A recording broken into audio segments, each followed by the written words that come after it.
क्या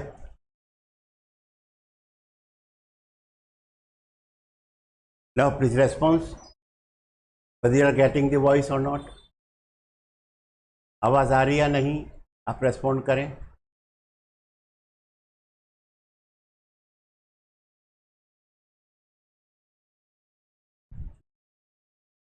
देखिए, आपने शुरू किया था जंतु वर्गीकरण। जंतु वर्गीकरण की आवश्यकता क्यों है? क्योंकि हमारे यहाँ 12 लाख से भी ज़्यादा जंतु प्रजातियाँ ज्ञात हैं। अब इतनी अधिक जंतु प्रजातियों का अध्ययन करना संभव नहीं है। इसके लिए कोई तंत्र या सिस्टम की आवश्यकता है। वो सिस्टम कौन है? वर्गीकरण, यानी जंतुओं के व्यवस्थित अध्ययन का व्यवस्थित अध्ययन करें। दूसरा, हर जंतु का एक विशेष नाम देना होगा, तो वो नाम देना कहलाता है नोमेनक्लेचर, नामकरण।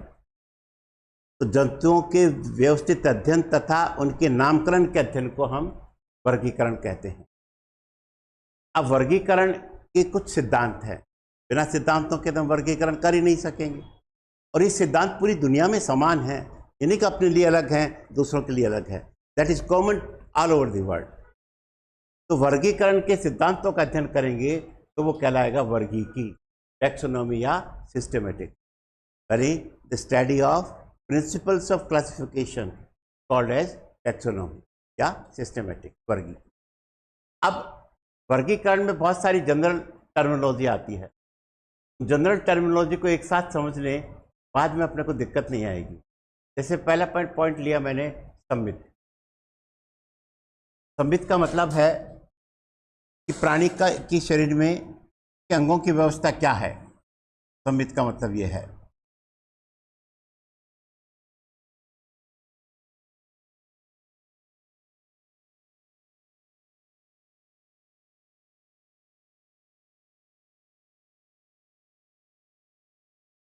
अब संमित में पहले पॉइंट मैंने लिखवाया, क्या हम प्रोटोजोआ जैसे एककोषीय प्राणियों पर संमित का नियम लागू कर सकते हैं? तो जवाब है नहीं। दूसरा पॉइंट मैंने नोट करवाया था कि संमित के अध्ययन के लिए हम किस काट का अध्ययन करें। अनुलम काट, अनुप्रस्थ काट, त्रियक काट, उपरोक्त सभी। तो जवाब है केवल अनुलम काट। तो हम अनुलम काट के द्वारा ही प्राणी की संमित को ज्ञात कर सकते हैं। उसके बाद का पॉइंट है, मैंने लिखवाया असंमित, एसिमेट्री।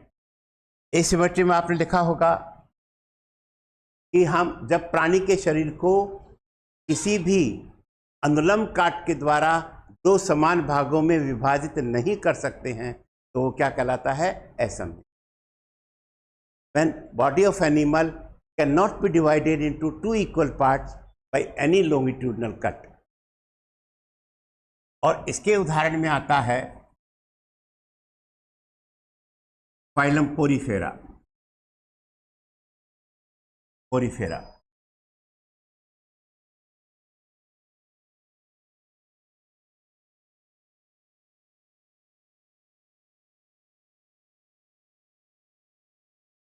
पोरीफेरा में आते हैं स्पंज। जितने भी स्पंजेज हैं, क्या ये कहो कि पोरीफेरा में आने वाले प्राणियों को स्पंज कहते हैं? तो स्पंज कैसे हैं? असंमित। Next point,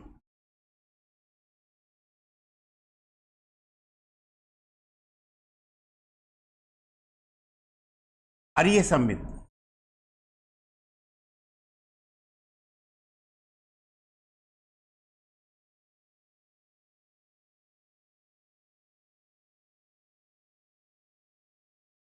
radial symmetry.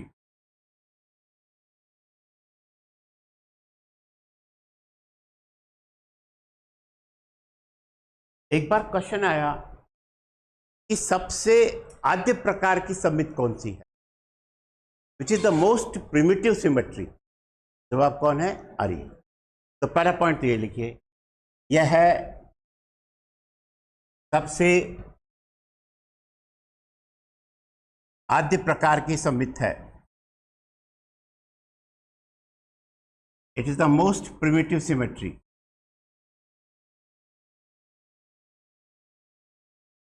सबसे आद्य प्रकार की संमित है। नेक्स्ट पॉइंट,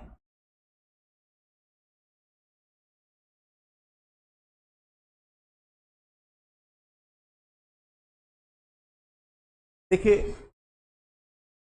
ये जैसे मेरे पास बॉटल है तो गड़बड़ हो जाए, ये देखिए बॉटल है मेरे पास पानी, बस टेबल को छुपा दो आप, चौकोर है, तो इसको ऐसे काटोगे तो दो बराबर भाग बन गए, ऐसे काटोगे तो दो बराबर भाग बन गए, ऐसे काटोगे तो दो बराबर भाग। और किसी भी अनुलंब काट के द्वारा जब दो बराबर भाग प्राप्त कर सकते हैं तो सममित क्या कहलाएगी? अरीय सममित। और यदि मैं इस लेबल को दिखाऊं तो अभी तो अपन ने इस बोतल को अरीय सममित बोला था, लेबल देखते ही अरीय सममित नहीं बोलेंगे, अब इसको बोलेंगे द्विअरीय सममित।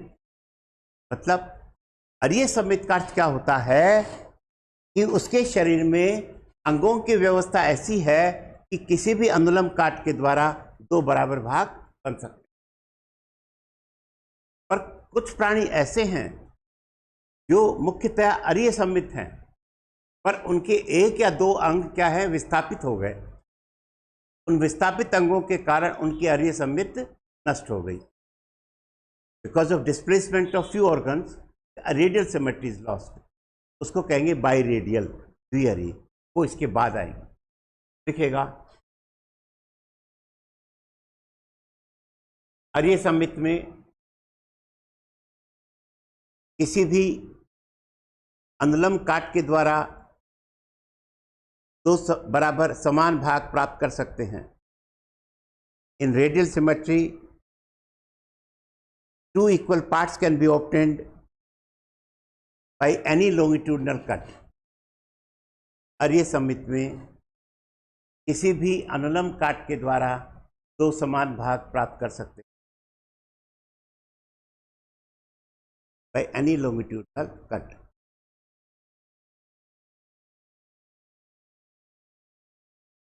अब इसके उदाहरण में आएंगे मात्र एक ही प्राणी, एक फाइलम, और वो है सिलेंटरेटा।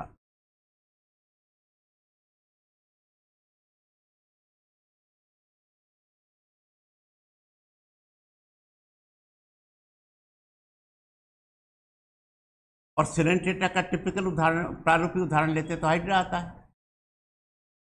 दिग्देश से हाइड्रा हो गया, हाइड्रा ओविलिया, ये सब उदाहरण तो लेंगे ही आगे, पर आपको याद रखना सिलेंटरेटा। सिलेंटरेटा ही प्राणी केवल क्या है, अरीय।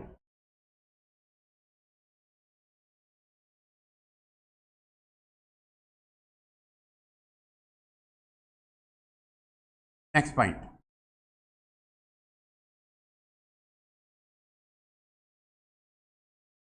द्विअरीय सममित।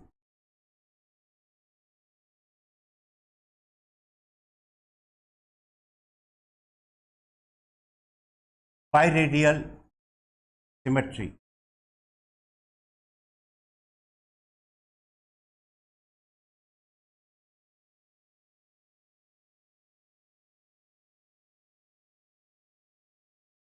पहला पॉइंट देखो बच्चों, इसमें अंगों की अधिकांश अंगों की व्यवस्था किसके अनुरूप है, अरीय सममित।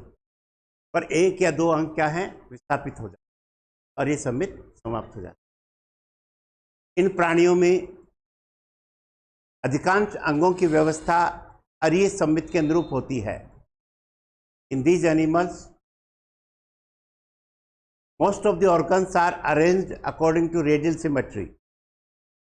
अधिकांश अंगों की व्यवस्था अरीय सममित के अनुरूप होती है। According to radial symmetry. लेकिन एक या दो अंग विस्थापित हो जाते हैं, बट वन और टू ऑर्गन्स गेट डिस्प्लेस्ड। एक या दो अंग विस्थापित हो जाते हैं।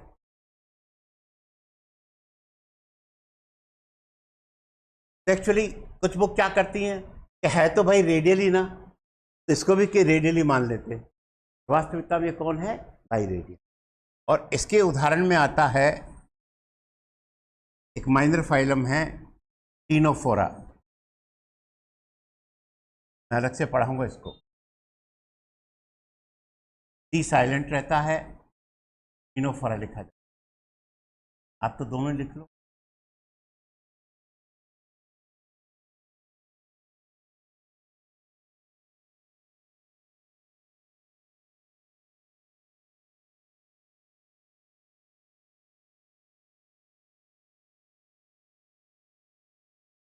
नेक्स्ट पॉइंट है द्विपार्श्व सममित।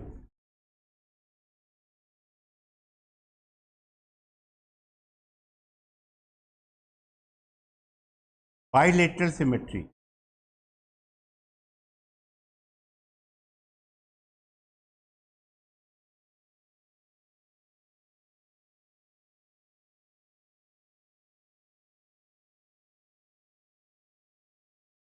क्वेश्चन आए कि अधिकांश प्राणियों में कौन सी सममित पाई जाती है? द्विपार्श्व। तो पहला पॉइंट तो ये दे दो, अधिकांश प्राणी द्विपार्श्व सममित होते हैं।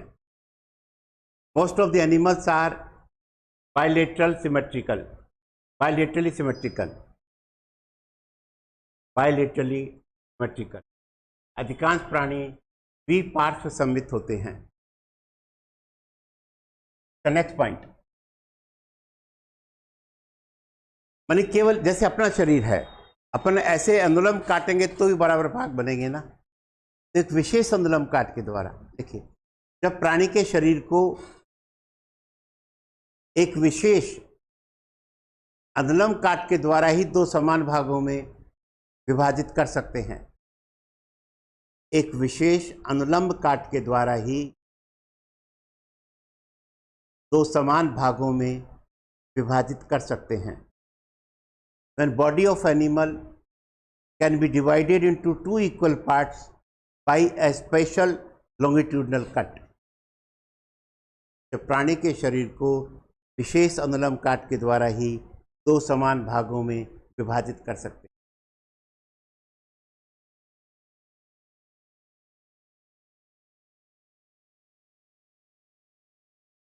अब यहाँ एग्जाम्पल है, बाकी सब इसी में आ गया। आप सेलेंटेटा के बाद टीनोफोरा तक आ गए। टीनोफोरा के बाद कौन आएगा? प्लेटीहेल्मिन्थीज।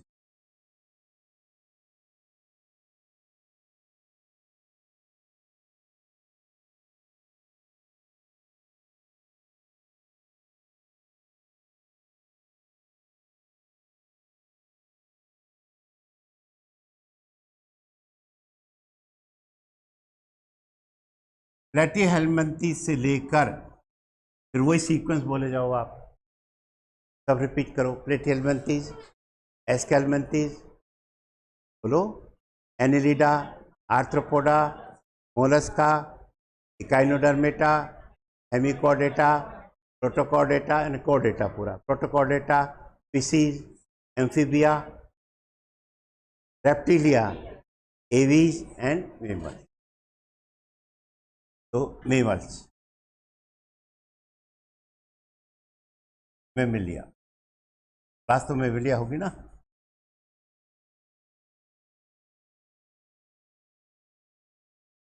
Platyhelminthes to Mammalia.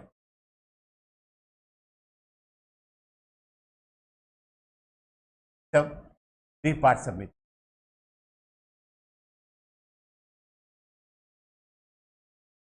अब नेक्स्ट पॉइंट अपन लेते हैं बॉडी कैविटी लो आप।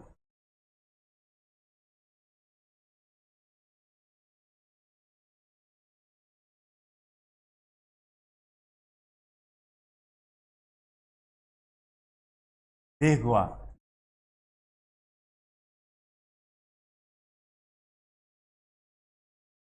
यहाँ आपको कंसेप्ट क्लियर होगा कि ट्रूसिलोम क्या है, शाइजोसिलोम क्या है, एंटेरोसिलोम किसको कहोगे, स्पंजोसील क्या है, गैस्ट्रोवेस्कुलर कैविटी क्या है। जैसे अभी पीएम नीट में क्वेश्चन था, आपके भी आ सकता है कि गैस्ट्रोवेस्कुलर कैविटी किस में पाई जाती है। ये क्वेश्चन आ गया, सिंपल सा क्वेश्चन। तो सिलेंटेटा में क्या मिलते हैं? सिलेंटेरोन।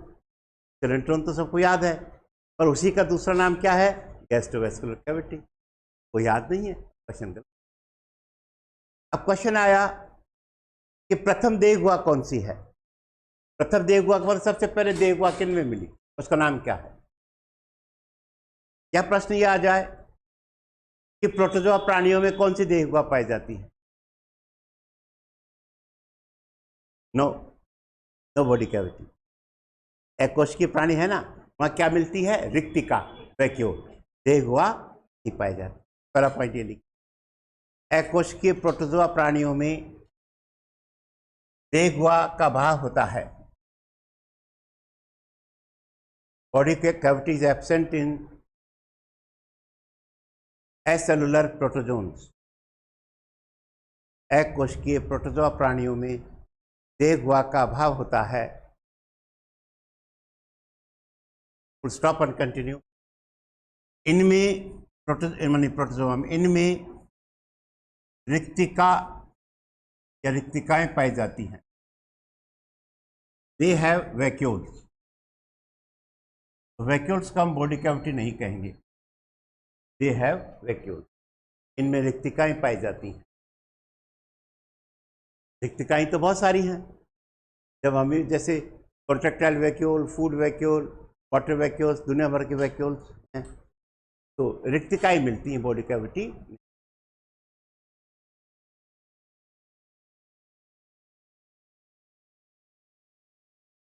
Next point, spongocoel.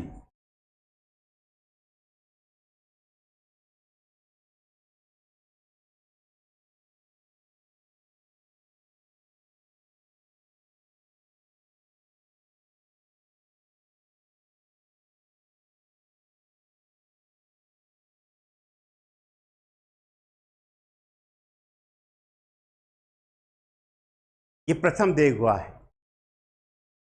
तो पहला पॉइंट लिखिए, ये प्रथम देहगुहा है। It is the first body cavity.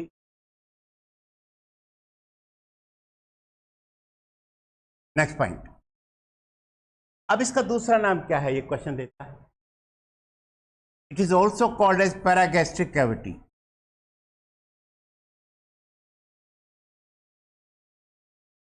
Paragastric cavity, इसको पार्श्व जठर गुहा भी कहते हैं।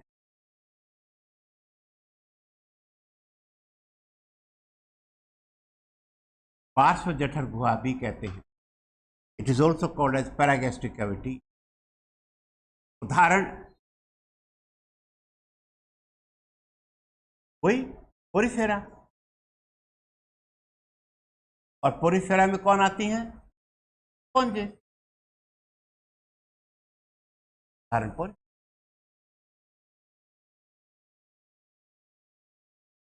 तो पोरिफेरा की दो चीज हो गई, सममित कैसी है? असममित।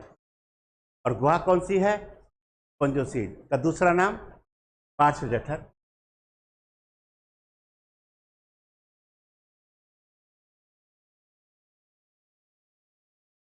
Next point, सिलेंटेरोन।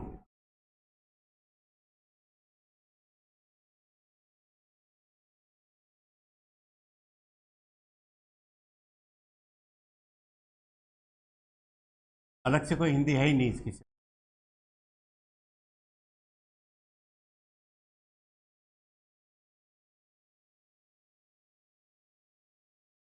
बहुत बढ़िया क्वेश्चन पूछा अभी मैं, आ सकता है वो क्वेश्चन। सिलेंट्रोन एक्चुअली वो देहगुहा जिसके चारों तरफ एंडोडर्म पाई जाती है। तो लिखिए, यह एंडोडर्म से घिरी हुई एक गुहा है। It's a body cavity surrounded by endoderm. Endoderm से घिरी हुई एक गुहा है, कैविटी है। Is a cavity surrounded by. Next point, अब इसका दूसरा नाम, तो दूसरे नाम पे question, also called as gastrovascular cavity.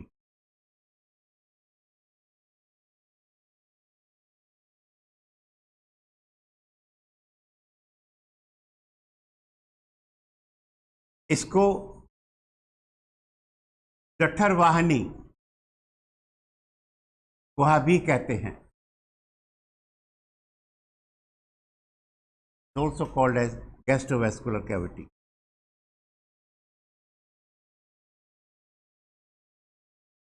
Next point, अब इस गुहा की क्या विशेषता है? इस गुहा में एक ही ओपनिंग, एक छिद्र है, जिसको माउथ कहते हैं, मुख कहते हैं, और वो मुख ही मलद्वार एनएस का काम करता है। अगला पॉइंट देखिए, सिलेंट्रोन में केवल एक छिद्र पाया जाता है। Coelenteron has only one pore, जिसको मुख कहते हैं, which is called as mouth. नाम माउथ ही है, उसको काम चाहे किसी कोई भी करे, जिसको मुख कहते हैं, which is called as mouth. Continue, यह माउथ ही मलद्वार का कार्य करता है। The mouth is also act as anus, यह माउथ ही मलद्वार का कार्य भी करता है।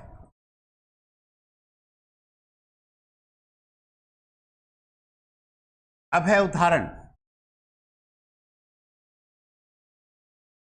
पहला उदाहरण, सिलेंट्रोन है तो सिलेंट्रेटा, सिलेंटरेटा लिख दी मैंने कई बार, हिंदी बार बार, सिलेंट्रेटा।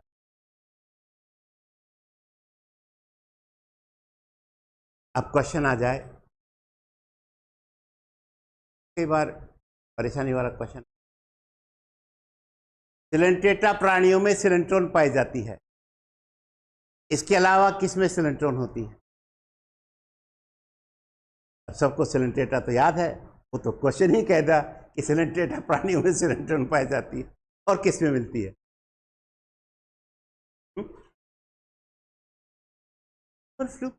डिटेल में चला गया, बहुत आगे चला गया वो। अरे सिलेंट्रेटा के बाद कौन सा फाइलम बताया था अभी? टीनोफोरा। दूसरा एग्जाम्पल टीनोफोरा। दो ही उदाहरण है जहां सिलेंट्रोन मिलती है। पास वाले ग्रुप में तो मिलेगी बच्चों, आगे जाके थोड़ी। टीनोफोरा। अब यहां एक स्पेशल नोट, अब ये ज्यादा महत्वपूर्ण है। क्वेश्चन आया हुआ है, मेरा नहीं है बनाया, आया हुआ प्रश्न है कि हाइड्रा में सिलेंट्रोन पाई जाती है, मिलती है। सिलेंट्रेटा का उदाहरण कौन है? तो सिलेंट्रोन के समान मनुष्य में कौन सी गुहा है? कहां हाइड्रा, कहां मनुष्य, तुलना कहां से कहां कर दी अगले ने। Hydra has a body cavity called coelenteron in human beings which is similar to coelenteron. मनुष्यों में सिलेंट्रोन के समकक्ष क्या है? तो जो आपको आता है सबको, सिलेंट्रोन का दूसरा नाम क्या है? गैस्ट्रोवेस्कुलर। गैस्ट्रो मानी जठर, जठर मानी आमाशय। तो सिलेंट्रोन के चारों तरफ एंडोडर, और आमाशय के चारों तरफ भी कौन है? एंडोडर। आमाशय के चारों तरफ भी कौन है? एंडोडर। देखिए कैसा क्वेश्चन आता, जब तक ढंग से नहीं पढ़ा हो ये क्वेश्चन जवाब कौन दे सकता? सवाल ही नहीं। तो लिखिएगा नोट में, सिलेंट्रोन के समकक्ष मनुष्यों में जठर गुहा, आमाशयी गुहा होती है। Similar to coelenteron, the stomach cavity in human beings, Similar to synetron, there is stomach cavity in human being. Coelenteron के समकक्ष मनुष्यों में जठर गुहा होती। क्यों? Both are lined by endoderm. तो लिखिए, both are lined by endoderm, दोनों के चारों तरफ एंडोडर्म पाई जाती है। दोनों के चारों तरफ एंडोडर्म पाई जाती है। नेक्स्ट पॉइंट, अपना बॉडी कैविटी चल रहा है भैया। अब शब्द है एसिलोमेट, एसिलो या एसिलोमेटा कर दो, एगुइये।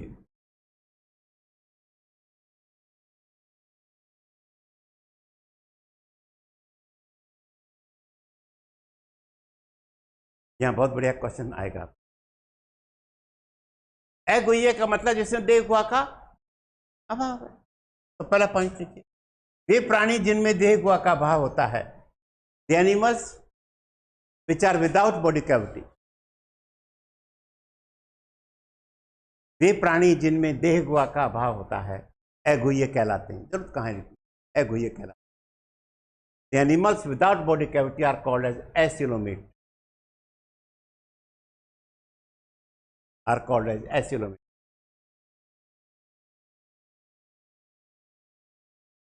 पहले उदाहरण फिर समझाऊंगा। इसके लिए उदाहरण है मात्र प्लेटीहेल्मिन्थीज।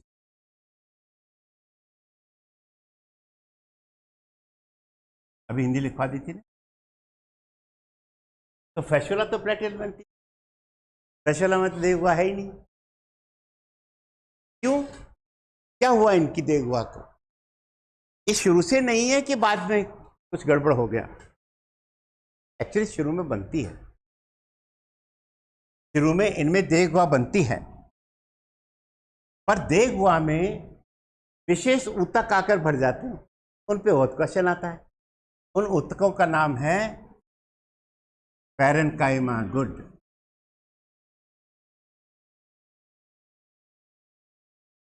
पैरेन्काइमा। तो लिखिएगा, इन प्राणियों में शुरू में देह गुहा होती है। These animals initially have body cavity, शुरू में देह गुहा होती है, लेकिन विकास के समय, but at the time of development, देह गुहा में विशेष पैरेन्काइमा ऊतक आकर भर जाते हैं।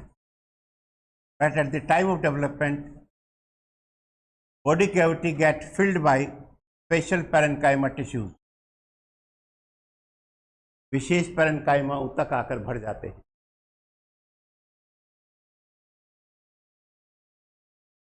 तो क्वेश्चन आता है, पैरेन्काइमा किसकी विशेषता है? प्लेटीहेल्मिन्थीज। अब इस पैरेन्काइमा की उत्पत्ति किससे होती है? एक्टोडर्म से, मेसोडर्म से, एंडोडर्म से। इसकी उत्पत्ति होती है मेसोडर्म से। देखिएगा, कंटिन्यू। हाँ,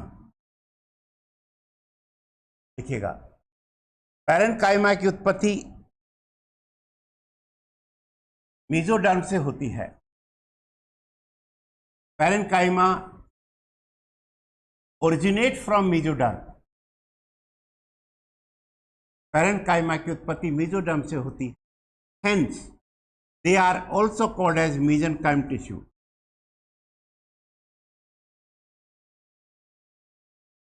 इसलिए इनको मेसेनकाइम ऊतक भी कहते हैं।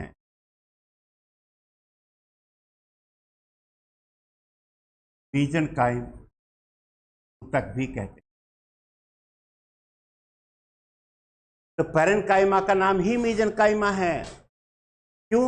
वो भी स्पष्ट कर दिया अपन ने, क्योंकि इनकी उत्पत्ति किससे होती है। समझ में आ गया? बहुत अच्छे क्वेश्चन है जो। ये हो गया एसिलोमेट। अब टाइम बहुत हो गया सर, आ गए होंगे नीचे, हेडिंग डाल दो। टोलोसिलोम।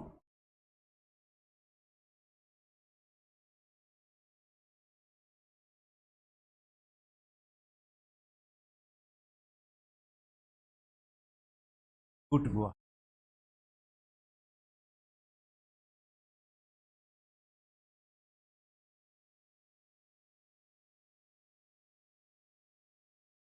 आज 22 हो गए।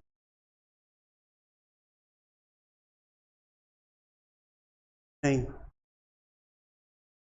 समझ में नहीं आएगा, छोड़ दीजिए। सीलोम और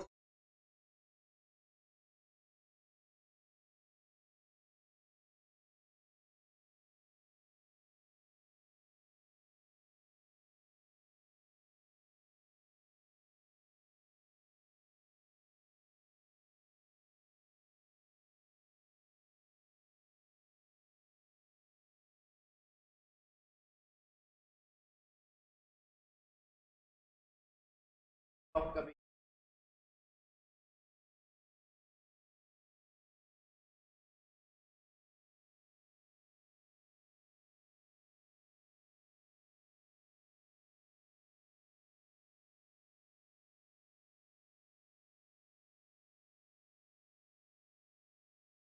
बात करने